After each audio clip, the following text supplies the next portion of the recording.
وزیر اعظم نریندر مودی نے پیر کے روز ایمس اسپتال میں ہندوستان میں بنی ہوئی کورونا ویکسین کوویکسین کی خوراک لیا اور عمر کے بنا پہ طے شدہ دائرے میں آنے والے سبھی سے کورونا ویکسین کی خوراک لینے کی اپیل کیا اور کہا کہ ہمیں اپنے ملک کو کورونا مکت کرنے میں ساتھ آنا چاہیے۔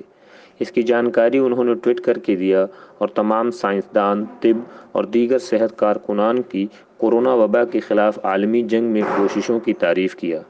وزارت صحت نے بتایا ہے کہ کئی پارلیمنٹ کارکنان، قائدین اور عہدیدار وغیرہ پیر کے روز سے شروع ہو رہے کورونا ویکسین مہم کے تحت خوراک لیں گے۔ کئی وزیر نے اس کی قیمت ادا کرنے کا بھی عہد کیا ہے۔ وہیں ویکسینیشن کے دوسرے دورے میں تمام سرکاری سہولیات اور اسپتال کو مفت میں خوراک فراہم کیا جائے گا۔ حکومت اس مہم کو تیزی دینا چاہتا ہے، جیسا کہ کورونا کے معاملات میں بھی تیزی سے اضافہ ہو رہا ہے۔